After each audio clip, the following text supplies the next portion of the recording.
আসসালামু আলাইকুম। সংবাদে আপনাদের সবাইকে স্বাগতম জানাচ্ছি আমি সঞ্জিদা আক্তার। শুরুতেই বিআরবি কেবল সংবাদ শিরোনাম। গাজা ইস্যুতে নেতানিয়াহুর সঙ্গে ইতিবাচক আলোচনার দাবি মার্কিন প্রতিনিধিদের। রাফাহ সীমান্ত পুনরায় চালুর আহ্বান ওয়াশিংটনের। হামাসের নিরস্ত্রীকরণ চায় তেল আবিব। কোনো সুরক্ষা সরঞ্জাম ছাড়াই তাইওয়ানের 101 তলা ভবনের চূড়ায় মার্কিন পর্বতারোহী। সময় নেন মাত্র 1.5 ঘন্টা। দৃশ্য উপভোগে হাজারো দর্শনার্থীর ভিড়। অভিবাসন কর্মকর্তার গুলিতে প্রাণহানির ঘটনায় উত্তাল যুক্তরাষ্ট্রের মিনেসোটা। সমালোচনার ঝড়। আইসি কর্মীদের সরিয়ে নিতে ট্রাম্পকে গভর্নরের আহ্বান। এবং ফিলিপিন্সের দক্ষিণাঞ্চলে যাত্রীবাহী ফেরি ডুবে 15 জনের মৃত্যু। এখনও নিখোঁজ 19। প্রাণহানি বাড়ার আশঙ্কা কর্তৃপক্ষের। চলছে উদ্ধার অভিযান। তীব্র তুষার ঝড়ে বিপর্যস্ত যুক্তরাষ্ট্র।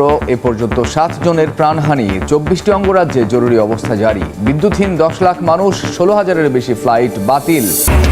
মিয়ানমারের নির্বাচনে ভূমিধস জয়ের পথে জান্তা সমর্থিত দল। প্রহসনের ভোট আখ্যা আন্তর্জাতিক সম্প্রদায়ের। সমালোচনা উড়িয়ে দিলেন সেনাপ্রধান। ইউক্রেনের জ্বালানি অবকাঠামো লক্ষ্য করে আবারও হামলার দাবি রাশিয়ার। একাধিক অস্থায়ী ঘাঁটিতেও আঘাত। মিত্রদের কাছে আরও প্রতিরক্ষা ব্যবস্থার আহ্বান জেলেনস্কির। ইরানের সাম্প্রতিক বিক্ষোভ শেষ হতে না হতেই দেশটির উদ্দেশ্যে যুদ্ধজাহাজের বহর পাঠানোর ঘোষণা দিয়েছেন মার্কিন প্রেসিডেন্ট ডোনাল্ড ট্রাম্প। এই ঘটনার পরই ইরান সতর্ক করেছে যে কোনো আক্রমণকে ধরা হবে সর্বাত্মক যুদ্ধ হিসেবে। ইরানের নাগরিকদের মধ্যে এ নিয়ে দেখা দিয়েছে উদ্বেগ ও ক্ষোভ। দেশটির নাগরিকদের একাংশ মনে করেন ওয়াশিংটন সরাসরি যুদ্ধের বার্তা হিসেবে এই পদক্ষেপ নিয়েছে। আবার অনেকে মনে করছেন যুক্তরাষ্ট্র ভয় থেকেই এমন সিদ্ধান্ত নিয়েছে। আবার কেউ কেউ ট্রাম্পের হুমকিকে মনস্তাত্ত্বিক যুদ্ধ হিসেবে দেখছেন। আমরা নিজেদের দেশকে কোনো বিদেশি শক্তির কাছে বিক্রি করতে পারি না। আমাদের অর্থনৈতিক সমস্যা থাকতে পারে, সামনে আরো কঠিন সময়ও আসতে পারে, কিন্তু আমরা কখনোই আমাদের দেশকে বিদেশি শক্তির কাছে হস্তান্তর করব না।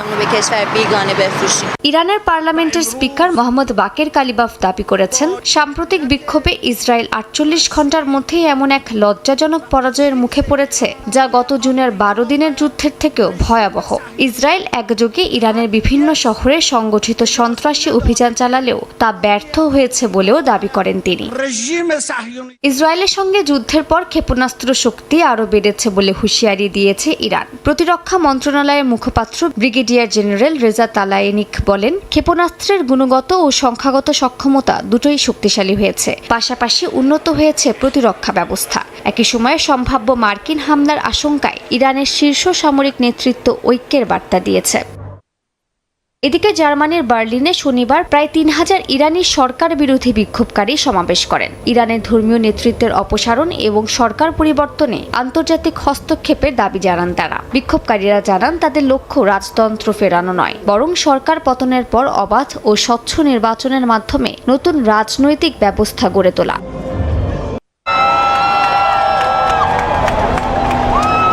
দড়ি বা সুরক্ষা সরঞ্জাম ছাড়া অনায়াসে বেয়ে উঠছেন 101 তলা বিল্ডিংয়ে। এ দৃশ্য দেখা গিয়েছে তাইওয়ানের তাইপেই বিল্ডিংয়ে। আকাশচুম্বী ভবনে মাত্র 1.5 ঘন্টায় আরোহণ করেন যুক্তরাষ্ট্রের আরোহী অ্যালেক্স হোনল্ড। বিশ্বের অন্যতম এই উঁচু ভবনে আরোহণের দৃশ্য দেখতে শহরে জড়ো হন হাজারো মানুষ। অসুরক্ষিত আরোহণে প্রাথমিকভাবে উদ্বেগ প্রকাশ করেন দর্শনার্থীরা, যদিও পরবর্তীতে আরোহণ সম্পূর্ণ করার জন্য হোনল্ডের উপর পূর্ণ বিশ্বাসের কথা জানান তারা। শুরুতে আমি খুব নার্ভাস ছিলাম, কিন্তু অ্যালেক্স উপরে ওঠার পর আমার বিশ্বাস হয়েছিল ও এটা পারবে। সে কোনো আবেগপ্রবণ মানুষ নয়, প্রচুর অনুশীলনের উপর ভরসা করে। কোন কোন জায়গা বেয়ে ওঠার জন্য উপযুক্ত তা মনে রেখেই সে কাজ করে। নগর প্রশাসনের কাছ থেকে সুরক্ষা সরঞ্জাম ছাড়া আরোহণের পূর্ণ অনুমতি নেওয়া হয়েছে। এটি আয়োজন করেছে অনলাইন ভিডিও স্ট্রিমিং প্রতিষ্ঠান নেটফ্লিক্স, যা তারা সরাসরি প্রচার করবে বলে জানান হোনল্ড। এছাড়া সাংবাদিকদের সঙ্গে কথা বলার সময় নিজের অনুভূতির কথা তুলে ধরেন এই আরোহী। তাইপেই বিল্ডিং থেকে শহর দেখার সুন্দর একটা উপায় এটি। ভেজা আবহাওয়ার কারণে আগের দিন অভিযানটি পিছিয়ে দিতে হয়েছিল। ভবনটির প্রতি সম্মান জানিয়ে আর যারা আমাকে এটি দেখার সুযোগ করে দিয়েছেন সেই পুরো টিমের প্রতি সম্মান রেখে আমি ভেবেছি জোর করে কিছু করব না, সবার প্রতি শ্রদ্ধা রাখবো এবং দেখব বিষয়টি আদৌ কখনো ঠিকভাবে বাস্তবায়িত হয় কিনা। 508 মিটার দীর্ঘ এই ভবন তাইওয়ান শহরে পর্যটকদের প্রধান আকর্ষণ। তবে এবারই প্রথম নয়। 2004 সালে ফ্রান্সের আরোহী অ্যালান রবার্ট সুরক্ষা দড়ির সাহায্যে আরোহণ করেন এই ভবন। 2004 থেকে 2008 সাল পর্যন্ত এটি বিশ্বের সবচেয়ে উঁচু ভবনের তকমা ধরে রাখে, যদিও এই রেকর্ড এখন বুর্জ খলিফার ঝুলিতে।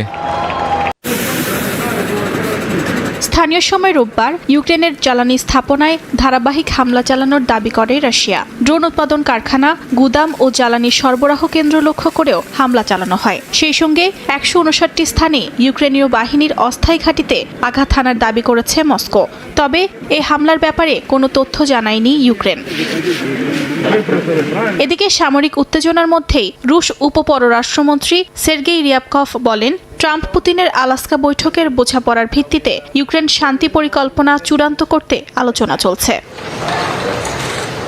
এদিকে আবুধাবিতে যুক্তরাষ্ট্র, ইউক্রেন ও রাশিয়ার প্রতিনিধিদের 2 দিনের বৈঠক শেষে যুদ্ধবন্ধে সম্ভাব্য কাঠামো নিয়ে গঠনমূলক আলোচনা হয়েছে বলে জানান প্রেসিডেন্ট ভলোদিমির জেলেনস্কি। রোববার লিথুনিয়ার রাজধানী ভিলনিয়াসে পৌঁছানোর পর সাংবাদিকদের তিনি বলেন, বৈঠকে মিত্র দেশগুলোর কাছ থেকে আরও আকাশ প্রতিরক্ষা ব্যবস্থা সহায়তা চেয়েছে কিয়েভ। রাশিয়ার প্রতিনিয়ত হামলা ঠেকাতে আকাশ প্রতিরক্ষা ব্যবস্থার প্রয়োজনীয়তার ওপর জোর দেন জেলেনস্কি। Так само Європа має бути рішучою. যুদ্ধবিরতি কার্যকর থাকলেও গাজায় ইসরায়েলি হামলা এখনও থামেনি। প্রতিনিয়তই প্রাণ হারাতে হচ্ছে নিরীহ ফিলিস্তিনিদের। স্থানীয় সময় রোববার গাজার বেশ কয়েকটি জায়গায় হামলা চালায় নেতানিয়াহু বাহিনী। আল জাজিরা জানায়, গাজার জাবালিয়া শরণার্থী শিবিরে একটি চিকিৎসা স্থাপনার পাশে ড্রোন হামলা চালিয়েছে ইসরায়েলি সেনারা। এতে হতাহতের ঘটনা ঘটে। গাজার স্বাস্থ্য মন্ত্রণালয়ের তথ্য অনুযায়ী 2023 সালের 7 অক্টোবর থেকে শুরু হওয়া ইসরায়েলি হামলায় এ পর্যন্ত 71,654 জন ফিলিস্তিনি নিহত হয়েছেন। এর মধ্যে গত অক্টোবরে যুদ্ধবিরতি হওয়ার পর থেকে এ পর্যন্ত 481 জন প্রাণ হারিয়েছেন। অব্যাহত হামলার মধ্যেই যুক্তরাষ্ট্রের বিশেষ দূত স্টিভ উইটকফ ও ট্রাম্পের জামাতা জ্যারেড কুশনারের সঙ্গে বৈঠক করেন ইসরায়েলি প্রধানমন্ত্রী বেনিয়ামিন নেতানিয়াহু। আলোচনা ইতিবাচক হয়েছে বলে দাবি করেছেন উইটকফ। বৈঠকে গাজা যুদ্ধ বন্ধে ট্রাম্পের 20 দফা পরিকল্পনার দ্বিতীয় ধাপ বাস্তবায়ন ও প্রস্তুতির পাশাপাশি আঞ্চলিক পরিস্থিতি নিয়ে আলোচনা হয়। পাশাপাশি নেতানিয়াহুকে রাফা সীমান্ত পুনরায় চালুর আহ্বান জানান স্টিভ উইটকফ ও জ্যারেড কুশনার। তবে নেতানিয়াহু প্রশাসন বলছে, শেষ মৃত ইসরায়েলি বন্দির মরদেহ হস্তান্তর ও হামাস নিরস্ত্রীকরণ ছাড়া সীমান্ত পুনরায় চালু সম্ভব নয়। তুষারঝড়ে বিপর্যস্ত যুক্তরাষ্ট্রের জনজীবন। বরফের চাদরে ঢেকে গেছে চারিদিক। দেশটির দক্ষিণাঞ্চলে বরফ জমে গাছের ডাল ভেঙে পড়ায় বিদ্যুতের লাইন ব্যাপক ক্ষতিগ্রস্ত হয়েছে। ঝড়ে বিদ্যুৎ বিচ্ছিন্ন হয়ে পড়েছেন অন্তত 10 লাখ বাসিন্দা। টেনেসি অঙ্গরাজ্যে বিদ্যুৎহীন 3,30,000-এর বেশি। মিসিসিপিতে 1,60,000, লুইসিয়ানা ও টেক্সাসেও হাজার হাজার মানুষ অন্ধকারে। মধ্য আটলান্টিক অঞ্চলেও বিদ্যুৎ বিভ্রাট দেখা দিয়েছে। যুক্তরাষ্ট্রের দক্ষিণাঞ্চলে তুষারঝড়ে সবচেয়ে বেশি ক্ষতিগ্রস্ত মিসিসিপির অক্সফোর্ড শহর। সেখানে প্রায় 75% গ্রাহক বিদ্যুৎহীন, বহু এলাকায় গাছ ও বিদ্যুৎ খুঁটি ভেঙে পড়েছে। পরিস্থিতি ভয়াবহ বলে জানিয়েছে স্থানীয় কর্তৃপক্ষ। নিউ ইয়র্ক সিটিতেও প্রবল তুষারপাত ও তীব্র ঠান্ডা। মেয়র জোহরান মামদানি জানান, গেল 8 বছরের মধ্যে সবচেয়ে শীতলতম সময় এটি। ঝড়ের প্রভাব পড়েছে শিক্ষা ও গণপরিবহন ব্যবস্থাতেও। নিউ ইংল্যান্ড থেকে দক্ষিণাঞ্চলে একাধিক বিশ্ববিদ্যালয় ক্লাস বাতিল ও ক্যাম্পাস বন্ধ ঘোষণা করেছে। তুষারঝড়ের কারণে শার্লটে সব ধরনের গণপরিবহন সাময়িকভাবে বন্ধ রাখা হয়েছে। বাতিল করা হয়েছে 16,000-এর বেশি ফ্লাইট। অন্তত 24টি অঙ্গরাজ্যে জরুরি সতর্কতা ঘোষণা করা হয়েছে। ফ্লোরিডা, দক্ষিণ পূর্ব আলাবামা ও দক্ষিণ পশ্চিম জর্জিয়ার কিছু অংশে টর্নেডো সতর্কতা জারি করা হয়েছে। প্রয়োজন ছাড়া বাইরে বের না হওয়ার পরামর্শ প্রশাসনের। কুর্দিদের সঙ্গে সিরীয় বাহিনীর সংঘর্ষ ও মার্কিনদের আইএস বিরোধী কার্যক্রমে নড়েচড়ে বসেছে সিরিয়ার প্রতিবেশী দেশগুলো। এর মধ্যেই সিরিয়ার সাদ্দাদি কারাগার থেকে প্রায় 200 সন্দেহভাজন আইএস যোদ্ধা পালানোর খবরে উদ্বেগ দেখা দেয় ইরাকে। সিরিয়ার ভেতরে ক্ষমতার পরিবর্তন ও কারাগারের নিয়ন্ত্রণ বদল এই উদ্বেগ আরও বাড়িয়েছে। ইরাকের আশঙ্কা, সীমান্তের অস্থিরতা আবারও জঙ্গি হামলা বাড়াতে পারে। এতে ইরাক সিরিয়া সীমান্তে জোরদার করা হয়েছে সামরিক ও গোয়েন্দা তৎপরতা। ইরাকি প্রতিরক্ষা বাহিনী জানায় সীমান্তে গড়া হয়েছে 5 স্তরের প্রতিরক্ষা। মাটির বাঁধ, খাল, কাঁটাতার, বিশেষ ধাতব বেড়া আর কংক্রিটের দেয়াল সবই বসানো হয়েছে। এর সঙ্গে যুক্ত করা হয়েছে আধুনিক বৈদ্যুতিক নজরদারি ব্যবস্থা। পুরো এলাকা ঢেকে রাখা হয়েছে থার্মাল ক্যামেরায়।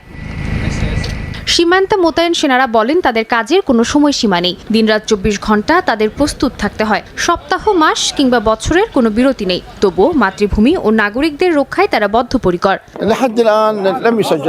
আমরা সকলের কাছে এই বার্তা পৌঁছে দিতে চাই যে পরিস্থিতি নিয়ন্ত্রণে রয়েছে। দেশের সন্তানেরা সীমান্তে মোতায়েন আছে। তাদের আশ্বস্ত করতে চাই যে আমরা আছি। যেই সীমা লঙ্ঘনের চেষ্টা করবে তাদের বিরুদ্ধে কঠোর ব্যবস্থা নেওয়া হবে। চলতি মাসে সিরীয় সেনাবাহিনীর সঙ্গে কুর্দি নেতৃত্বাধীন সিরিয়ান ডেমোক্রেটিক ফোর্সের সংঘর্ষে টালমাটাল হয়ে পড়ে দেশটির নিরাপত্তা পরিস্থিতি। যুদ্ধবিরতি চুক্তি অনুযায়ী সাদ্দাদি কারাগার ও এই এলাকা থেকে সরে যায় কুর্দিরা। ক্ষমতা হাতবদলের সুযোগ নিয়ে কারাগার থেকে পালায় সেখানে অবস্থানরত আইএস বন্দীরা। এরপর থেকে দেশটিতে কড়া নিরাপত্তা জারি রয়েছে। পালিয়ে যাওয়া কারাবন্দীদের আটক করতে চলছে তল্লাশি। এদিকে যুক্তরাষ্ট্র সিরিয়া থেকে আইএস বন্দীদের ইরাকে স্থানান্তর শুরু করেছে। আগামী কয়েকদিনে অন্তত 7,000 বন্দীকে বাগদাদে পাঠানোর পরিকল্পনা রয়েছে মার্কিন সরকারের। সেখানে অভিযুক্তদের বিচার শুরুর প্রস্তুতি নিচ্ছে শিয়া আল সুদানির সরকার। যুক্তরাষ্ট্রের মিনিয়াপোলিসে বিক্ষোভ চলাকালে ফেডারেল ইমিগ্রেশন এজেন্টদের গুলিতে নিহত হন 37 বছর বয়সী মার্কিন নাগরিক অ্যালেক্স পেট্টি। তিনি একজন আইসিইউ নার্স ছিলেন এবং প্রেসিডেন্ট ডোনাল্ড ট্রাম্পের অভিবাসন নীতির বিরুদ্ধে বিক্ষোভে অংশ নেন। চলতি মাসে এটি মিনেসোটায় ফেডারেল এজেন্টদের হাতে দ্বিতীয় কোনো মার্কিন নাগরিকের মৃত্যুর ঘটনা। ঘটনার পর গভর্নর টিম ওয়ালস সরাসরি প্রেসিডেন্ট ট্রাম্পকে রাজ্য থেকে আইসিইর প্রায় 3,000 এজেন্ট প্রত্যাহারের আহ্বান জানান। বলেন, আইনশৃঙ্খলা ও শান্তিতে বিশ্বাসী মিনেসোটা আর কোনো নাগরিকের রাস্তায় মৃত্যু মেনে নেবে না। অঙ্গরাজ্য ও স্থানীয় কর্তৃপক্ষ এই হত্যাকাণ্ডের স্বাধীন তদন্ত চেয়ে আদালতের দ্বারস্থ হয়েছে বলেও জানান তিনি। তবে ভিন্ন সুর ট্রাম্প প্রশাসন ও রিপাবলিকান নেতাদের। সিনেটর লিন্ডসি গ্রাহাম দাবি করেন, যুক্তরাষ্ট্র বর্তমানে চরম ঝুঁকিতে রয়েছে এবং আইসিই কর্মীদের প্রয়োজন। তিনি ডেমোক্রেটদের আইসিইর বাজেট বাতিলের হুমকিকে দায়িত্বজ্ঞানহীন বলে আখ্যা দেন।